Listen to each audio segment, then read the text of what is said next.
ഈശോയേ ഈ ലോകഭാരമെല്ലാം ഞാൻ കുരിശോട് ചേർക്കുന്നു കണ്ണുനീരുമായി. യേശുവിന്റെ പ്രിയപ്പെട്ട കുഞ്ഞ്, ഈ പ്രഭാതത്തിൽ നിന്റെ ജീവിതത്തിലേക്ക് കർത്താവ് സ്വർണ്ണത്തരിയുടെ ഒരു അഭിഷേകം ഇട്ട് തരട്ടെ.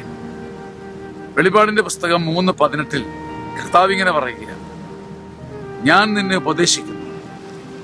ഉപദേശിക്കുന്നു, നീ ധനികനാകാൻ ആഗ്രഹിക്കുന്നുണ്ടെങ്കിൽ അഗ്നിശുദ്ധി വരുത്തിയ സ്വർണം എന്നോട് ചോദിച്ചു വാങ്ങുക. ഇന്നത്തെ ദിവസം നിങ്ങൾക്ക് ആർക്കെങ്കിലും ധനികനാകാൻ ആഗ്രഹമുണ്ടെങ്കിൽ അഗ്നിശുദ്ധി വരുത്തിയ സ്വർണം, ഈ നിൽക്കുന്ന സ്വർണ്ണ മനുഷ്യനെ പോലെ ജീവിതം മുഴുവൻ സ്വർണ്ണമയമാകാൻ നീ ആഗ്രഹിക്കുന്നുണ്ട് എന്ന് വരികിൽ, അഗ്നിശുദ്ധി വരുത്തിയ സ്വർണം, അതായത് ദൈവവചനം ചോദിച്ച് വാങ്ങുക.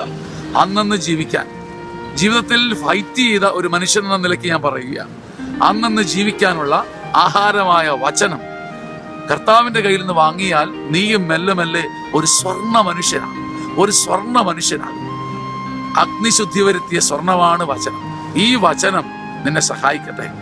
ഈ വചനത്തിന്റെ അത്ഭുത ശക്തിയാൽ മനസ്സ് തകരുമ്പോഴുമെല്ലാം വചനമായ സ്വർണ്ണത്തരി ജീവിതത്തിലേക്ക് ഇങ്ങനെ ചോദിച്ചു വാങ്ങാൻ കർത്താവ് നിന്നെ സഹായിക്കട്ടെ.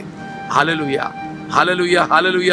ദൈവത്തിന്റെ പരിശുദ്ധ സ്നേഹം, ദൈവത്തിന്റെ പരിശുദ്ധ മുദ്ര നിന്നെ മുദ്രപ്പെടുത്തട്ടെ. ആമേൻ, ആമേൻ, ആമേൻ.